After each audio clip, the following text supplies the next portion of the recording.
दोस्तों, मैं अजीत द्विवेदी अपने यूट्यूब चैनल पर आज आप लोग को ट्रिग्नोमेट्री के कुछ फार्मूले बताने वाला हूं जो मोस्ट इम्पॉर्टेंट है क्लास 10th के लिए।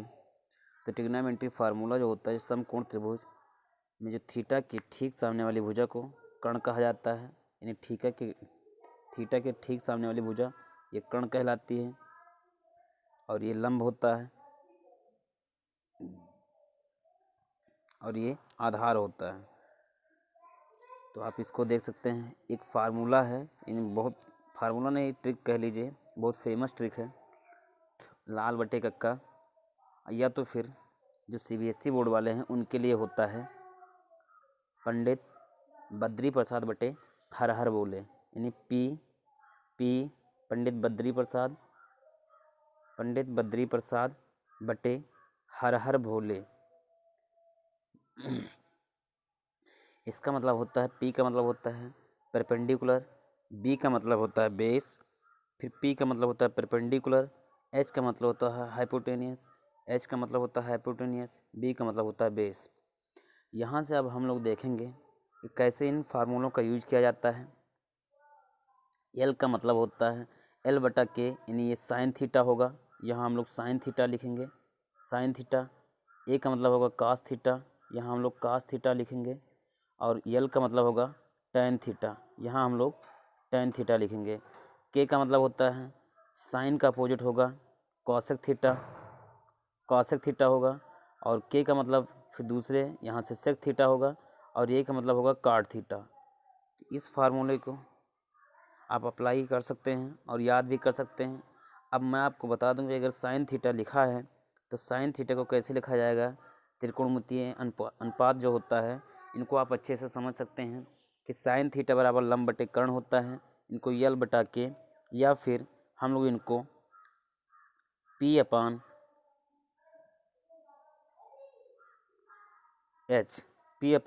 एच कर सकते हैं,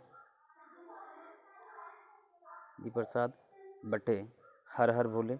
इनके रेशियो से हम लोग अब cos थीटा आधार बटे कर्ण, इसको हम लोग लिख सकते हैं या तो b बटे एच, और जो tan थीटा होता है, इस tan थीटा को हम लोग लिख सकते हैं p अपान b बेस।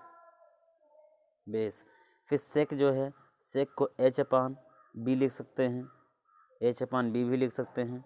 काट को हम लोग लिख सकते हैं b अपान p लिख सकते हैं। कॉसेक को हम लोग लिख सकते हैं, कासेक को h अपान परपेंडिकुलर यानी p लिख सकते हैं। तो आप ऐसे भी समझ सकते हैं।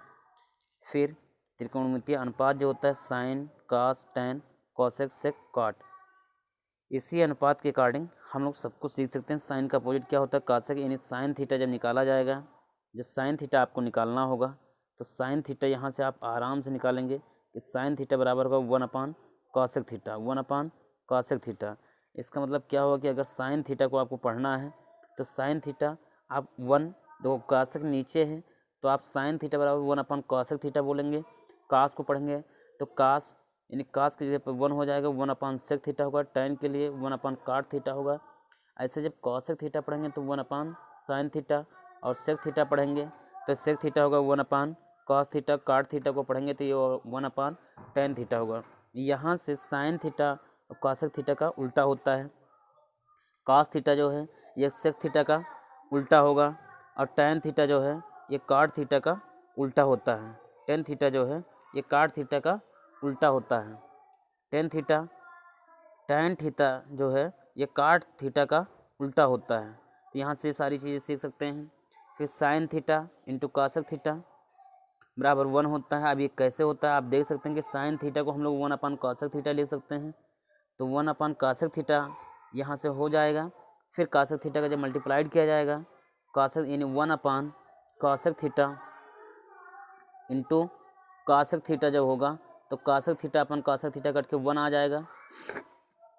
तो यहाँ से यानी sine theta into cosec theta बराबर 1 होता है, ये फार्मूला है। और यहाँ से देखा जाए तो साइन थीटा बराबर 1 अपान कॉसेक थीटा, या कॉसेक थीटा बराबर 1 अपान साइन थीटा होता है। फिर इसी तरह से कॉस थीटा और सेक थीटा जो होता है ये बराबर 1 होता है तो कास थीटा बराबर 1 अपन सेक थीटा होता है, या सेक थीटा 1 अपन कास थीटा होता है।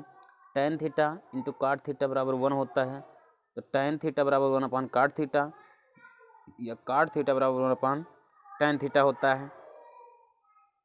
यहाँ से टेन थीटा बराबर होता है साइन थीटा अपन कॉस थीटा। एक फार्मूला ये भी है, इस फार्मूले को आप समझ सकते हैं। टेन थीटा बराबर साइन थीटा अपन कॉस थीटा, तथा काट थीटा जो होता है, इस काट थीटा को हम लोग कॉस थीटा अपन साइन थीटा पढ़ते हैं। यहाँ से टेन थीटा और काट थीटा का उल्टा होता है। टेन थीटा जो है काट थीटा का उल्टा होता है। सर्व समीकरण जो हैं इनको हम लोग अच्छे से सीख लेते हैं। ये सर्व समीकरण ऐसे आती कैसे हैं, इनका अगर प्रयोग किया जाए तो ये सर्व समीकरण जो होते हैं sine square theta plus cos square theta बराबर 1 होता है। अब ये कैसे आते हैं, sine square theta plus cos square theta बराबर 1 जो होता है, पहले अब हम लोग एक थोड़ा इसको यहाँ समझ लेते हैं। मान लीजिए कोई त्रिकोणमितीय अनुपात ले लेते हैं, एक कोई त्रिभुज ले लेते हैं जिसका एक एंगल 90 अंश का होता है। यहाँ से मान लीजिए कोई ए है, बी है और सी है, तो यहाँ से बी जो होगा ये 90 एंगल का होगा, और ए सी जो है, ए सी को कर्ण यानी एच बोला जाता है, और इसको पी बोला जाता है, और इसको बी बोला जाता है। तो यहाँ से एच का स्क्वायर बराबर होगा पी का स्क्वायर प्लस बी का स्क्वायर। पी का स्क्वायर यानी कर्ण का स्क्वायर बराबर होता है लंब का स्क्वायर प्लस आधार का स्क्वायर।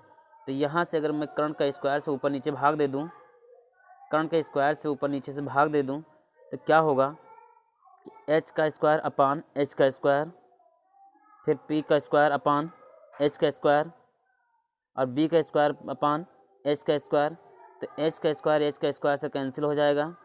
पी अपान एच क्या होता है, पी अपान एच यानी परपेंडिकुलर अपान हाइपोटेनियस यानी लंब बटे कर्ण, ये होता है साइन स्क्वायर थीटा। तो 1 बराबर हो जाएगा sine square theta plus B यानी बेस आधार बटे कर्ण, ये होता है कास स्क्वायर थीटा, आधार बटे कर्ण ये होता है कास स्क्वायर थीटा। तो sine square theta plus cos square theta बराबर 1 आता है।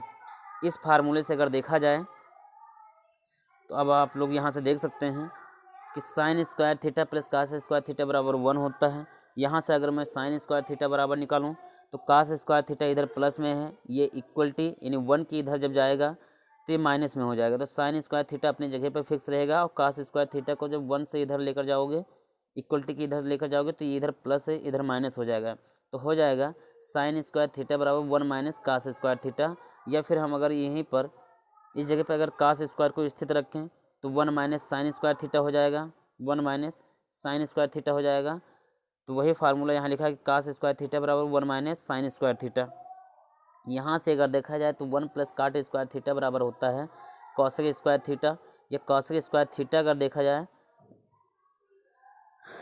तो कॉसेक स्क्वायर थीटा अगर देखा जाए तो ये हो जाएगा 1 प्लस काट स्क्वायर थीटा, और कासेक स्क्वायर थीटा को भी उधर कर दिया जाए या काट स्क्वायर थीटा को इधर कर दिया जाए तो cosec square theta minus cot square theta बराबर 1 होता है। ये डायरेक्ट आप सर्व समीकरणों को याद कर सकते हैं, यहाँ से क्वेश्चन पूछा जाता है। काट स्क्वायर थीटा बराबर होगा कासेक स्क्वायर थीटा माइनस 1, एक ये सर्व समीकरण आप तैयार कर सकते हैं अच्छे से।